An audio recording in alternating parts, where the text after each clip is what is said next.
Hey everyone, bonus video for this week. I did not realize that yesterday was National Special Education Day, and I thought it was really important for me to share my story with all of you.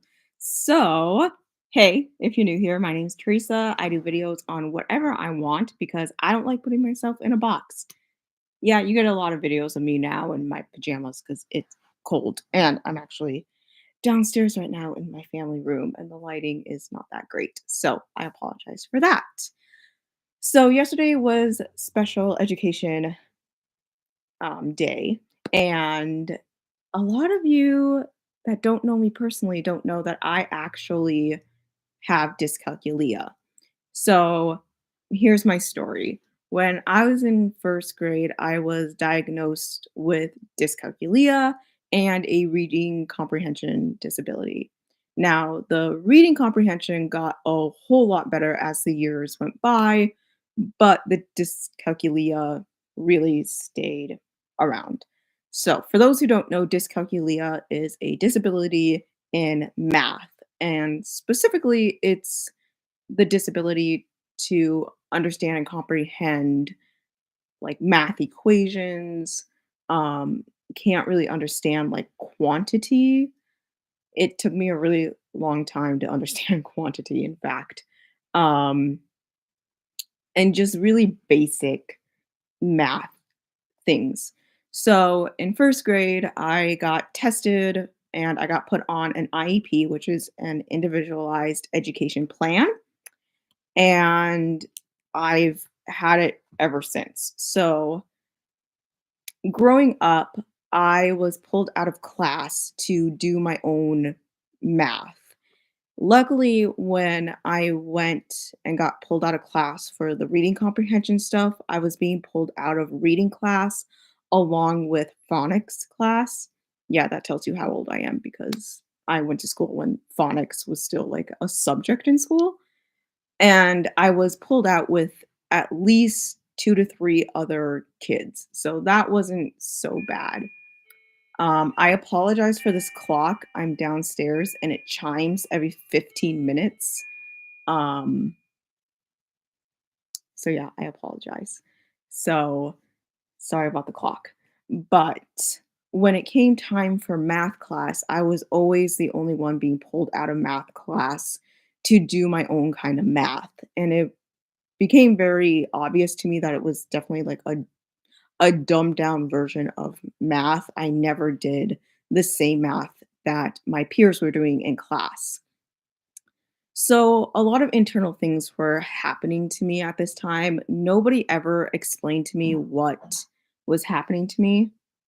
Seriously, my dog's water bowl is now deciding to like even out and make sounds. I apologize. But yeah, a lot of internal things happened to me because nobody explained to me what was going on with me. Nobody explained why I was being pulled out of class, why I wasn't doing the same math as my peers. With the reading comprehension stuff, I was at least doing the same thing as my peers. I was just doing it with a different group of kids in a different setting, basically. So, yeah, um, it did not help that I was the only kid of color in my class being pulled out for math. Now, there was another kid of color in my class, but he is African American and I am Indian, like born from the country of India. So when I couldn't understand what was going on with me, I immediately blamed it on the fact that I'm Indian and that I'm stupid, and you can get the downward spiral from there. So I struggled just for many years with math. I struggled to even like explain to my friends like why I didn't do their math. The entire saying my entire elementary school years was Teresa doesn't do math.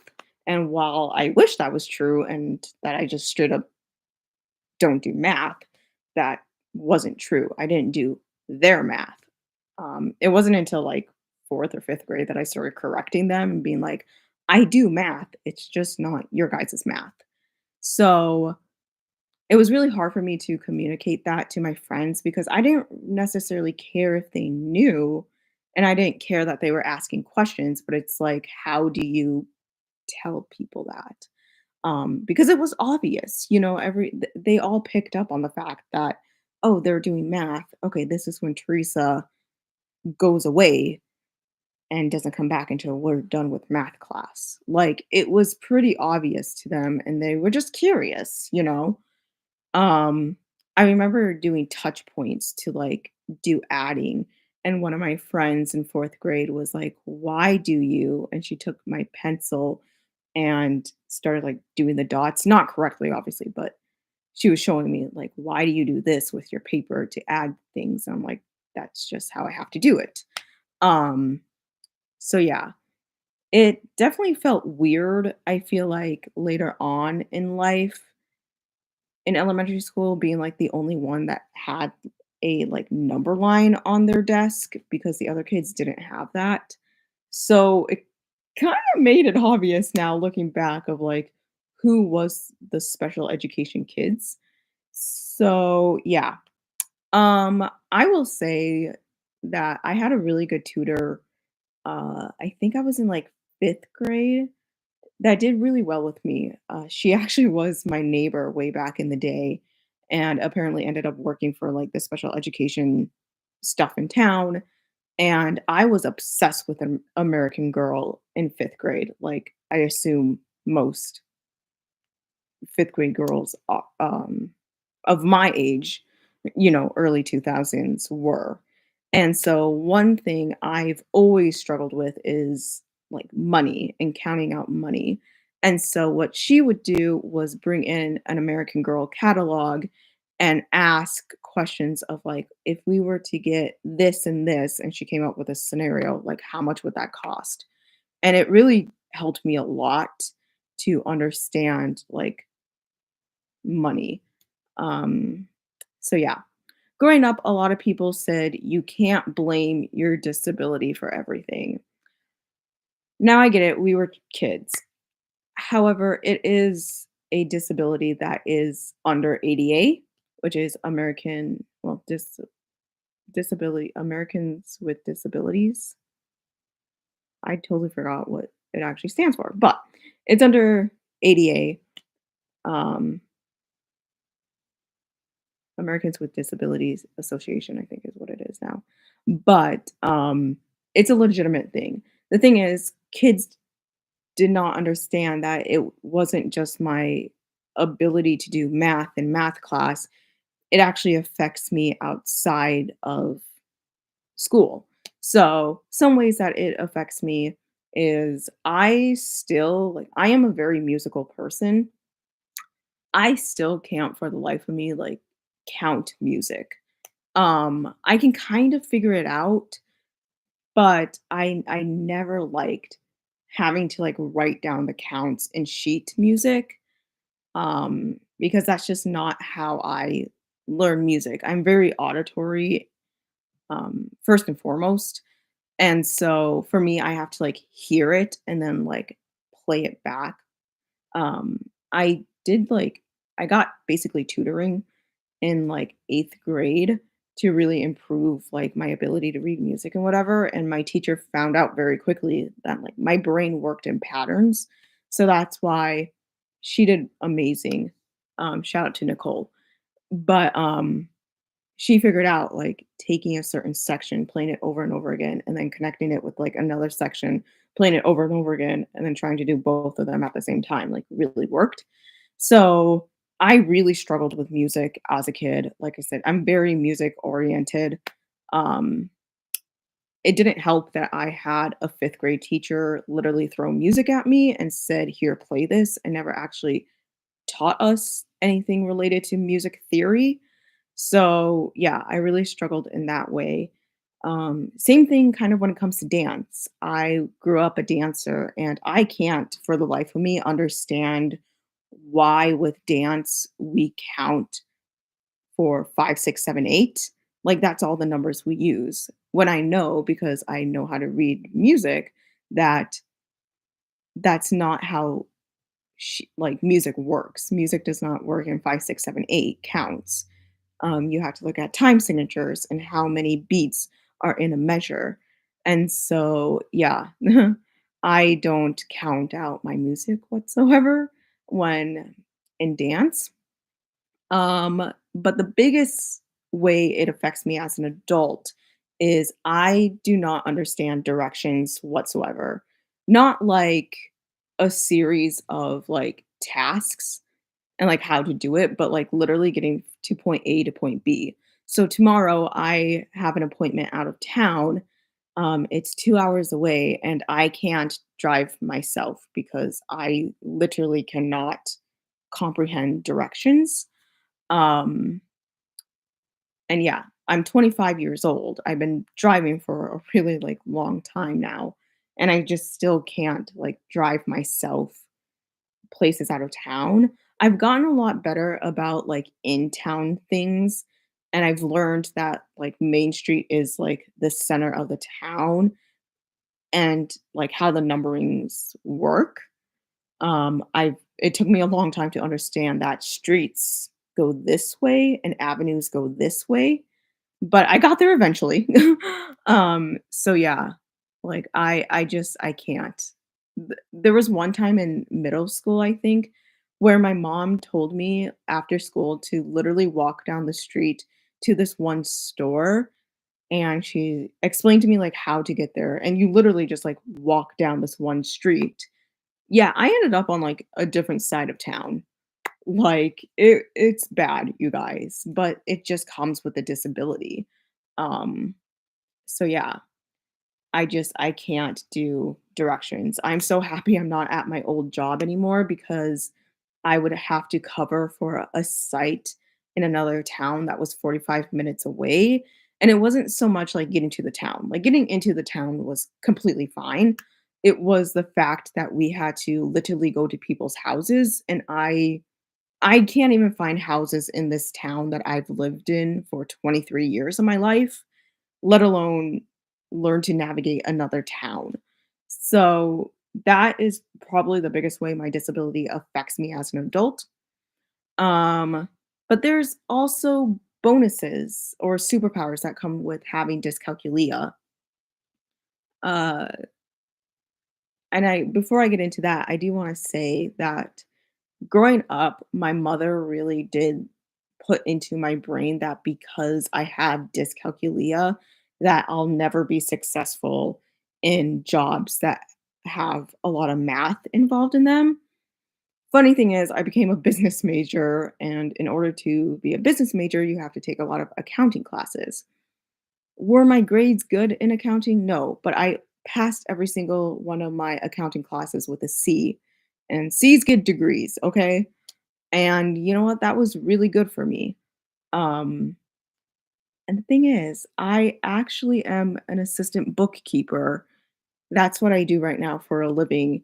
And yeah, I might not be good at math, but let me tell you, I was working on somebody's bank statement the other day, and I could tell by looking at the bank statement that things were not the how do I say this? The balances were not necessarily like correct. Like they were, but how they were like calculated was not correct.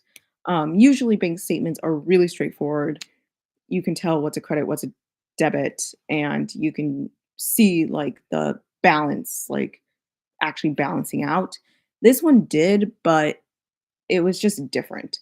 And so, did it take me a whole day to figure it out? Yes. But did I get there eventually? Yes. And the fact that I figured it out without anybody's help is even more impressive. Um,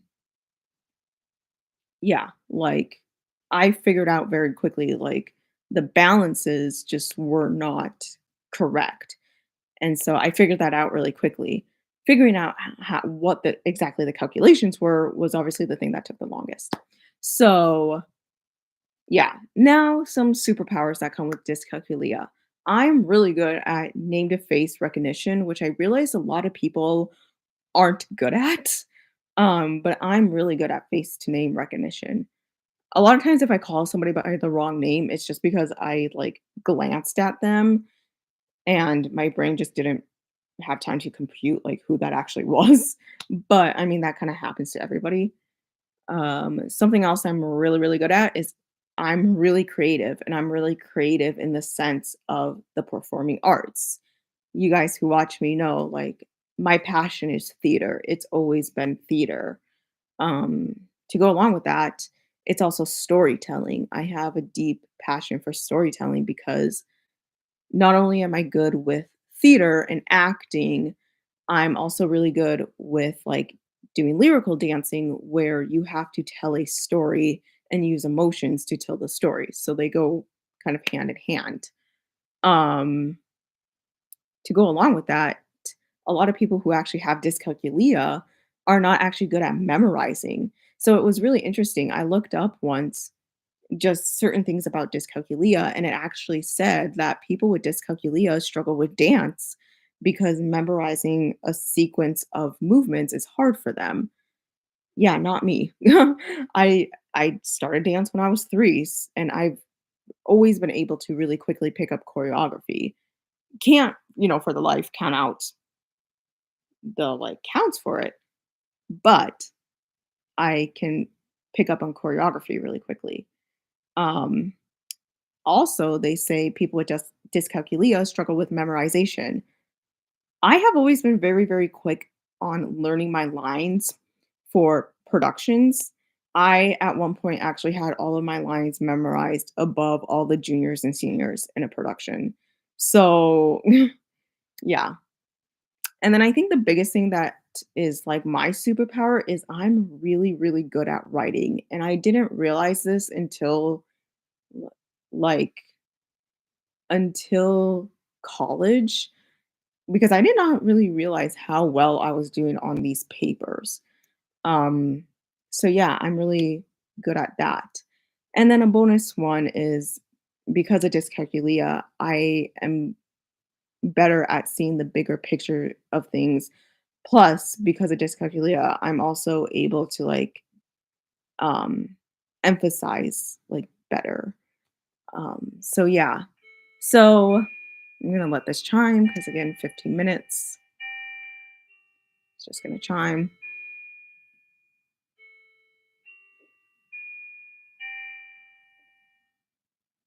Okay. So there's a lot of areas where I struggled in, but there's a lot of things that I'm good at because I have the disability. So yeah, I know it's scary for parents who are going down the journey of getting your kid on an IEP and figuring out their disability.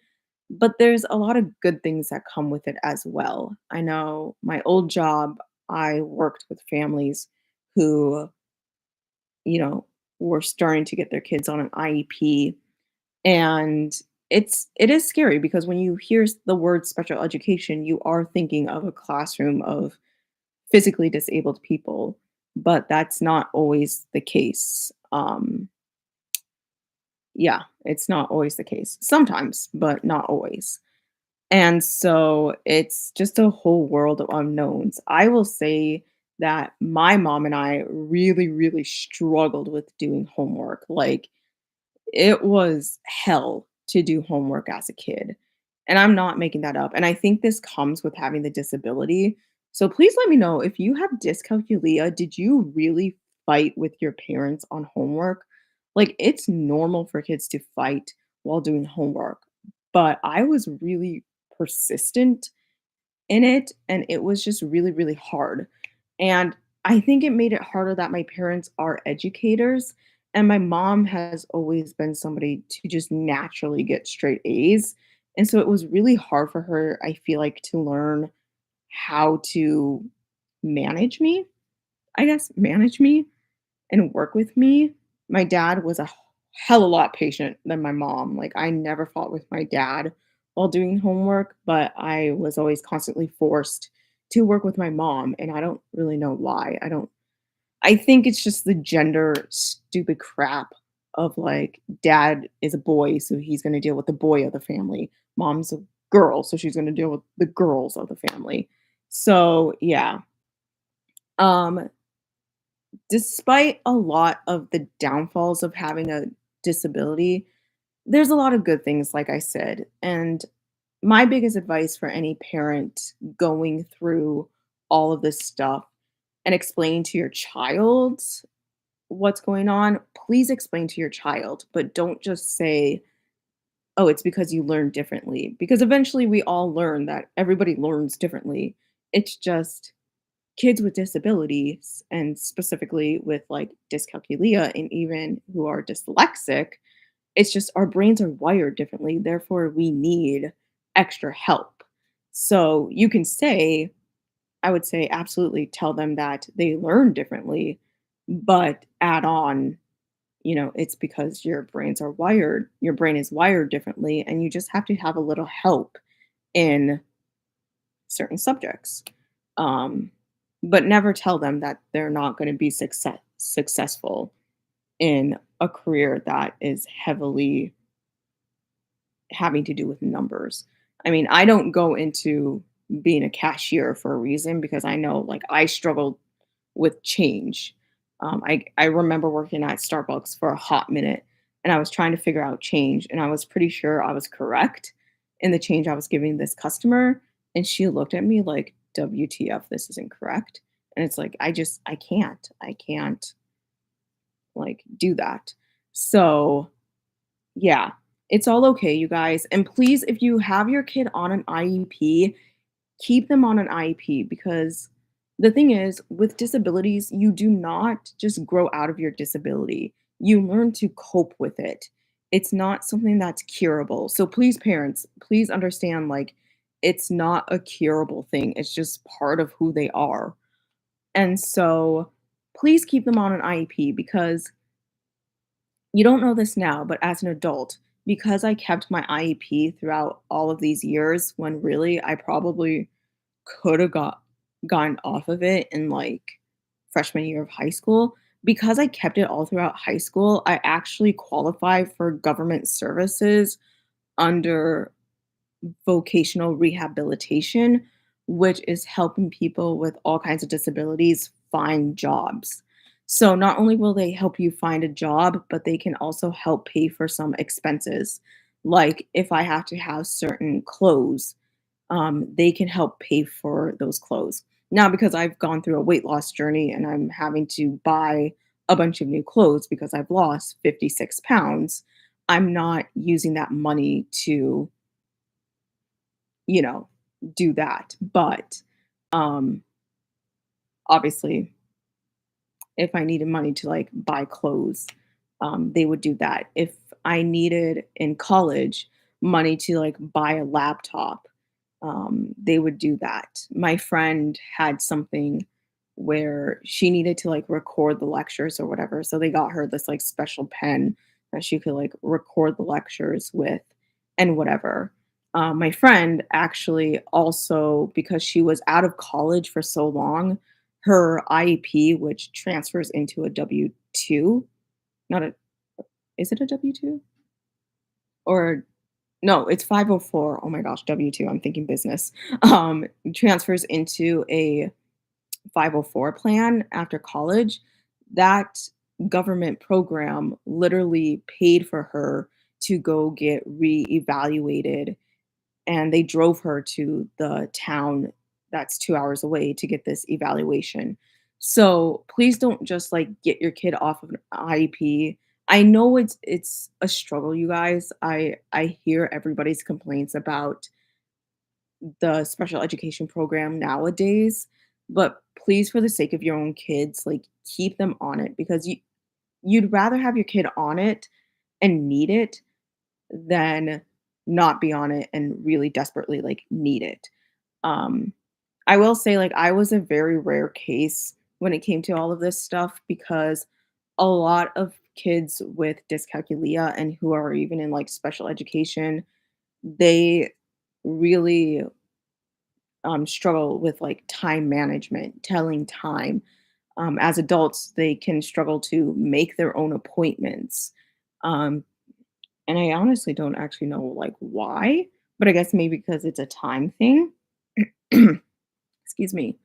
Um, a lot of kids with, IEPs and special education, Dyscalculia actually increases your risk for having clinically diagnosed anxiety and depression.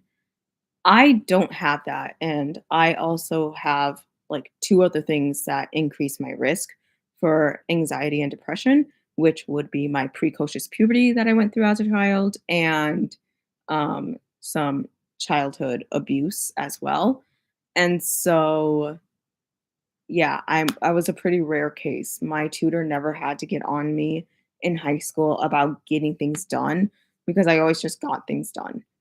Um I was bored in my math class freshman year, but I never acted out because I was bored. Like, I say, like,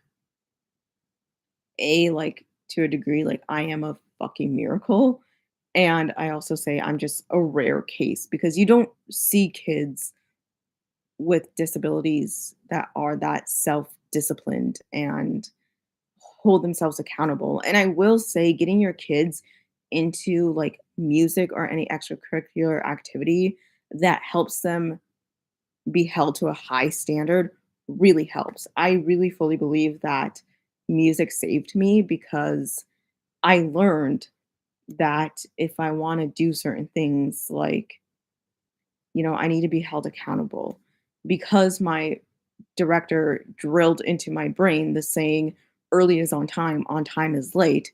I now probably have, like, time anxiety, if that's a thing, but I'm very rarely ever late to anything, and I always communicate if I'm ever going to be late. Um, so yeah, like, there's a lot of life skills that, um, will be improved because they are in extracurricular activities. Funny thing enough is I did not understand fractions for the longest time. But once I started caring and being able to understand music, I was able to connect fractions with time signatures. So because of a time signature of 4/4, I realized that that makes up a whole. So somehow that helped me understand that as well. It's kind of interesting too because I feel like for people with dyscalculia and disabilities, with how right brain and left brain works, I feel like I would definitely be more. I believe left brain is in charge of creativity, and right brain is like your logic and stuff. I feel like a lot of people would probably be very strongly like left brain, but because I was involved in music and everything, I'm very split in the middle when I do, like, right brain, left brain tests, and that's pretty rare.